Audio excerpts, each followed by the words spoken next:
constantemente estamos cambiando y no necesariamente para bien. El estudiar el suelo es como hacerle a una persona una radiografía, una tomografía. Nos da un estudio detallado de las diferentes capas que tenemos en el suelo y qué ha pasado en él. A nivel ya geológico y de otras profesiones, por ejemplo, el suelo es la carta de presentación, estudian todos los minerales, qué tipos de rocas, la formación, cómo están estas capas, nos indica qué procesos ha habido a través del tiempo y lo que hemos llegado a tener ahora.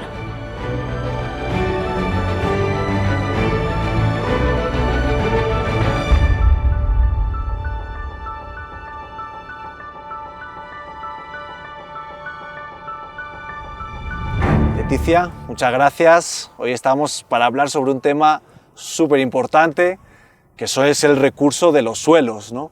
En el que nos da de alimento, sustenta todo lo que construimos, almacena CO2, pero ¿realmente valoramos suficientemente su importancia? Gracias, Javier, por la entrevista. Es importante que visibilicemos la importancia de este recurso. Por algo, en el año 2015 fue considerado como el Año Internacional del Suelo de acuerdo a la FAO y también la década internacional del suelo hasta el 2024. Siempre yo le digo a mis estudiantes y bueno, con las personas que converso, ¿qué es lo que tú ves en un paisaje? Normalmente me dicen los árboles, los pastizales, los animales.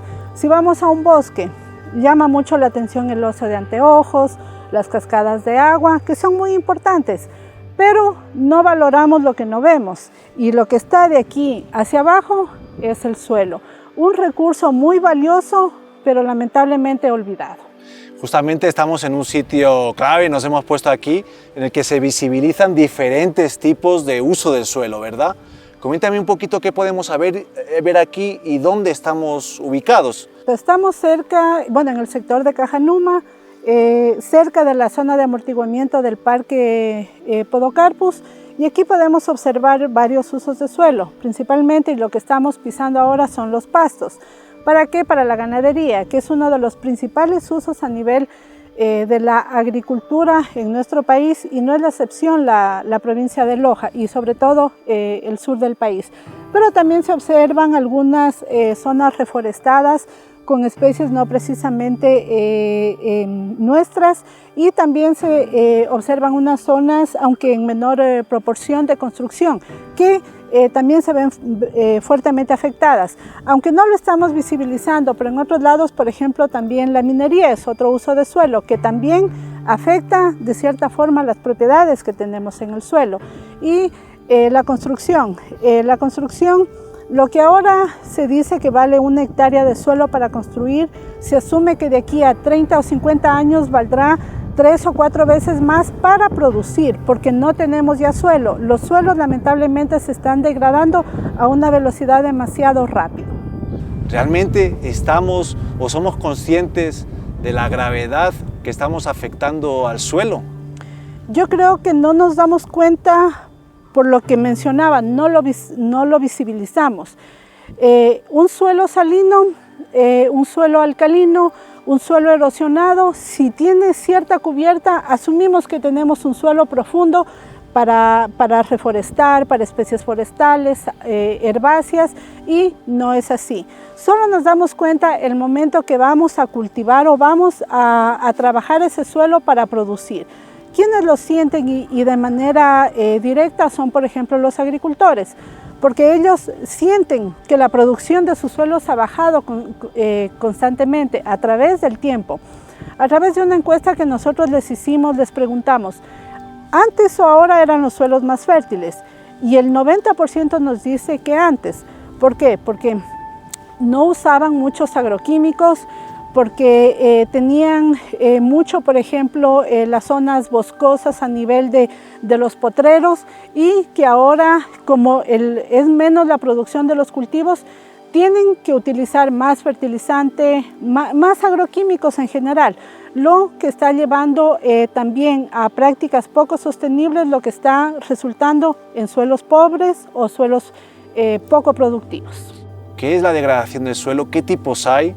y cómo también se visibilizan o cómo también eso nos puede afectar a nosotros. La degradación de suelo es el cambio de un suelo fértil, de un suelo productivo con nutrientes, con materia orgánica, con buenas propiedades físicas, a un suelo prácticamente que no produce, es decir, que ya no tiene nitrógeno o tiene muy poquito, fósforo, potasio, casi no tiene materia orgánica y sus características físicas también han ido cambiando. Por ejemplo, es un suelo mucho más compacto y el momento que tú vas a producir, ya la producción baja definitivamente, porque un recurso básico para las plantas, sean estas para bosques o para cultivos, es el suelo. Recurso que aún no lo tomamos en cuenta como un recurso clave y que por eso la FAO lo determina como un recurso no renovable, porque se necesita cientos de años para la formación de 1 centímetro.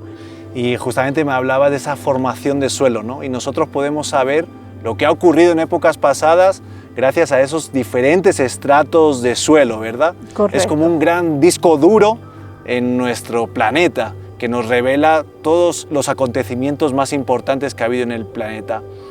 Si tuviese que hablar sobre la humanidad, este suelo, ¿qué nos estaría diciendo a través de lo que vemos? Que hay un cambio, que constantemente estamos cambiando y no necesariamente para bien. El estudiar el suelo es como hacerle a una persona una radiografía, una tomografía. Nos da un estudio detallado de las diferentes capas que tenemos en el suelo y qué ha pasado en él. A nivel ya geológico y de otras profesiones, por ejemplo, el suelo es la carta de presentación. Estudian todos los minerales, qué tipos de rocas, la formación, cómo están estas capas, nos indica qué procesos ha habido a través del tiempo y lo que hemos llegado a tener ahora. Si te parece, vamos un poquito más abajo y vamos a verlo ya más detalladamente lo que es el suelo. ¿Te parece? Me parece bien. Vamos para allá. Mientras caminamos en la búsqueda de nuevos suelos, reflexiono junto a Leticia sobre el delicado equilibrio de nuestra existencia. Como humanidad hemos sido capaces de alterar más del 70% de todos los ecosistemas terrestres, afectando a la salud y la vida planetaria. El avance de las ciudades, la conversión de bosques y selvas en tierras de cultivo o pastizales, la expansión de infraestructuras y la industria han sido las principales causas de degradación de la tierra, haciendo a las comunidades más vulnerables a enfermedades y desastres como la sequía, inundaciones o incendios forestales. Según Naciones Unidas, América Latina y el Caribe es la región del mundo con más tierras degradadas por año, lo que ha supuesto una pérdida de 108 millones de hectáreas de tierra fértil desde el año 2015. En Ecuador se considera que la mitad del suelo ya está deteriorado y un 22% en proceso de desertificación, siendo Manabí, El Oro, Imbabura, Loja y Guayas las provincias más perjudicadas. A medida que la población continúa creciendo, la demanda de tierra para la agricultura, la vivienda y la industria también aumenta. Sin embargo, la salud y la productividad se ven amenazadas por varios factores, incluida la salinización, la erosión, la pérdida de nutrientes y la contaminación. Conozcamos más junto a Leticia sobre este y otros interesantes temas. Aquí de nuevo y aquí se visibiliza lo que es la degradación del suelo. Aquí más o menos podemos observar como 3 partes. Si tú te das cuenta, junto al árbol hay un suelo un poco más oscuro. Eso nos demuestra la importancia de las raíces en el suelo, el aporte de materia orgánica constante que tiene la hojarasca y la raíz y que mejora alrededor. Hay árboles que llegan a ser islas de fertilidad y que mejoran mucho las condiciones alrededor, mejoran la vida para los microorganismos y las propiedades para el desarrollo de otras plantas.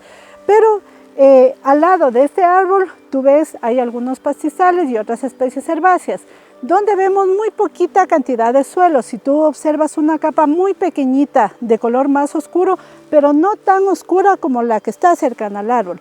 ¿Qué nos indica? Que hay también un mínimo aporte de materia orgánica. ¿Pero por qué esa diferencia? Porque la raíz de las especies herbáceas son menos profundas, son superficiales. En cambio, las de las especies arbóreas son más profundas. Pero ¿qué vemos en cambio aquí? Prácticamente no vemos especies vegetales, muy poquitas. Y este suelo, si lo podemos llamar así, porque prácticamente ha sido erosionado. ¿Por qué? Porque un suelo que no está cubierto fácilmente se va a erosionar. por la acción del clima. Por ejemplo, una fuerte lluvia. Si nos viene una lluvia fuerte, se va a lavar todo el suelo, se va lavando constantemente. Eso multiplícalo por varias veces durante varios años. Cuando nos damos cuenta, ya hemos perdido prácticamente todo el suelo. ¿Y qué es lo que hace el agricultor? Llega a tener este suelo que es compacto, que no es bueno para las raíces, poca materia orgánica, y se va más arriba. ¿Para qué? Para buscar nuevas áreas para sembrar. ¿Por qué? Porque pasa lo que pasó con ese árbol, que es un suelo más fértil, entonces el agricultor va, porque se ve obligado de cierta forma. Si no le damos una práctica sostenible, si no mejoramos este suelo para mejorar su producción, entonces no va a tener opción tampoco el agricultor. ¿Y cómo el suelo llega hasta este punto? ¿Cuáles son elementos que contribuyen a que podamos tener un suelo que a lo mejor en un primer momento ha podido ser fértil, pero que termina infértil, este suelo degradado? Podemos decir que hay dos formas principales, la natural y la antrópica. La que nosotros tenemos principalmente y ejercemos cierta acción es la antrópica. Por ejemplo, la deforestación. Si tú deforestas, estás dejando el suelo desnudo. Entonces estás haciendo al suelo de cierta forma más vulnerable para que se degrade. En este caso, la erosión del suelo. Pero hay que tomar en cuenta que hay otras formas también de degradación del suelo. Lo importante es buscar una conciliación entre la conservación y la producción. Este equilibrio es justamente la labor que tenemos quienes estamos en la academia, en las ONGs o en instituciones, buscar esta conciliación. Por una parte, darle estas alternativas al agricultor, pero no podemos olvidarnos de la conservación, porque estamos perdiendo espacios verdes importantes que van a ayudar mucho, por ejemplo, con la mitigación del cambio climático. Mira que el suelo almacena más carbono que la vegetación a nivel terrestre. Y el suelo fértil es un suelo que tiene carbono en el suelo, pero un suelo poco fértil prácticamente ha perdido el carbono. Y ese carbono que ya no está en el suelo va a la atmósfera como gases de efecto invernadero, lo que contribuye al cambio climático. Pero y justamente con el cambio climático hay esta retroalimentación positiva. Cuanto más degradamos, también se emite más gases de efecto invernadero, pero también eso, el cambio climático, los efectos del cambio climático, por ejemplo las sequías o grandes lluvias, también contribuyen a que se siga degradando cada vez más el suelo, ¿verdad? Correcto. Es un equipo súper bueno el que hace la vegetación o sea, el suelo y la vegetación son un equipo. Hemos hecho un estudio en un sector cerca a Catamayo donde vemos que, por ejemplo, el faique, las zonas donde está el faique almacenan más stocks de carbono que las zonas que no están con faique, considerándose una isla de fertilidad. El suelo contribuye a tener el carbono ahí, que va a ayudar porque es un nutriente para las plantas. El carbono junto al nitrógeno, al fósforo, etcétera, ayudan a mejorar. Entonces la biomasa es carbono, la biomasa que cae al suelo es carbono o materia orgánica y eso va a aportar al suelo y lo tiene en el suelo y evitamos que vaya hacia la atmósfera. Y Leticia, justamente también has colaborado en una reciente publicación, un estudio internacional sobre los efectos de la salinización, ¿no? Los efectos y cómo armonizar los datos sobre la salinización. ¿Por qué es importante? ¿Cuáles son esos puntos clave del estudio? Uno de los primeros estudios que se hizo a nivel mundial fue en el 70, donde se determinó que aproximadamente de 900 a 1.000 millones de hectáreas están afectadas por la salinidad. Pero en los nuevos estudios que se han hecho, estos valores varían un poco. Algunos lo dan de 900 millones, otros a 1.100 millones. Entonces, lo que se busca es hacer esa comparación con datos que puedan ser equivalentes entre ellos. La salinización del suelo se ha convertido en una de las principales amenazas para los recursos ambientales y la salud pública de numerosos países. Las sales de la tierra son partículas diminutas con carga eléctrica que vienen de los minerales del suelo cuando estos se desgastan, pero también pueden añadirse con el agua del riego, los fertilizantes o a veces a través de aguas subterráneas. por ello que el aumento de días secos al año producidos por el cambio climático es una grave amenaza a la soberanía alimentaria, tanto por no disponer de agua para el cultivo como el efecto de la salinización de los suelos. Esta problemática abarca casi 1.000 millones de hectáreas, lo cual equivale a cerca del 7% de la superficie continental de la Tierra. Se calcula que ya una quinta parte de las tierras cultivables del mundo sufre una alta salinidad, lo que supone una disminución del rendimiento productivo entre el 20 y el 50%, y se proyecta que este problema afectará a la mitad de la tierra cultivable para el año 2050. ¿Qué pasa cuando tenemos un suelo muy salino o con muchas sales? ¿Qué sales? El calcio, el magnesio, el sodio, el potasio. ¿Qué aniones? El cloruro, el carbonato, el bicarbonato, los nitratos, que al unirse estos empiezan a tener problemas en el suelo. Al tener un pH muy alto y una conductividad eléctrica muy alta, nos va a dificultar. El cultivo que antes se daba, empieza a haber una competencia de la planta y el suelo por el agua. Entonces, esta sal no deja que tome esos nutrientes que son fundamentales y empiezan a haber deficiencias. Por ejemplo, ya se observan las plantas amarillas.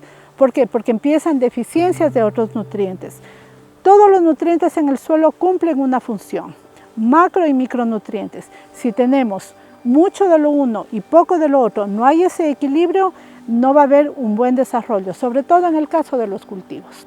De factores y elementos interactuando entre sí. Y justamente muchos de los informes hablan de que no podemos continuar sin hacer nada. Si tuvieses esa varita mágica, Leticia, ¿qué cambios son los primeros o los más importantes que harías para buscar esa anhelada sostenibilidad entre lo que es el humano y la naturaleza? Una de las primeras cosas que haría es trabajar con la gente, porque a veces nos olvidamos de ese conocimiento local que tienen las personas y de sus necesidades. Pueden haber programas muy importantes de estrategias de conservación, pero que no han funcionado. Han funcionado en un lado y no en el resto de lugares. ¿Por qué? Porque no consideramos a la parte social. Es fundamental la parte social, porque de la mano va la parte económica y va la parte ambiental. Si tú no le das esa alternativa al agricultor o a la persona para que conserve, no lo va a hacer. Pero si él ve una alternativa, un apoyo, una colaboración a nivel de academia, de ONGs, de Estado, él va a iniciar con ese cambio. Entonces yo no separaría, porque trabajan de una forma integral, es un conjunto. ¿Cuál es el mensaje que le daría a la población sobre este tan importante tema que hemos tratado hoy? Que el suelo es un recurso fundamental, es un recurso sumamente valioso y que cuando vayan al campo, yo les dejaría como reflexión, observen todo lo que está, no solamente sobre el suelo, sino bajo el suelo. ¿Y qué es lo que nos está dando? Nos está dando vida. La verdad es que ha sido todo un placer compartir contigo esta entrevista, que he aprendido mucho, que eso es muy importante y creo que todos los que vayan a ver la entrevista también van a aprender, así que te agradezco un montón. Yo también te agradezco y te invito a que me ayudes a seguir visibilizando el suelo y a seguir trabajando y conservando este valiosísimo recurso. Gracias. Mientras llega a su fin nuestro viaje del día de hoy, te quiero recordar que no solo es importante estar informado, sino también ser parte de la solución. Haber sobrepasado 6 de los 9 límites planetarios esenciales para la estabilidad del sistema terrestre es un recordatorio de que no vivimos aislados del medio ambiente. La alteración del suelo afecta a todo un intrincado sistema que hace posible la vida tal y como la conocemos, y su afectación pone en grave riesgo este equilibrio. Aunque individualmente nuestras acciones pueden parecer pequeñas, colectivamente tienen el poder de transformar y preservar nuestro mundo para las generaciones futuras. Así, mientras seguimos este camino del aprendizaje y descubrimiento, recordemos que la preservación de nuestros suelos y ecosistemas no solo es tarea de científicos o políticos, es una responsabilidad compartida por todos nosotros. En nuestras manos está el poder de escribir un futuro diferente para nuestra Tierra. Hoy nos hemos adentrado a la delgada línea de la vida. Siga acompañándonos en búsqueda del conocimiento a través de Ecuador, Conexión Científica.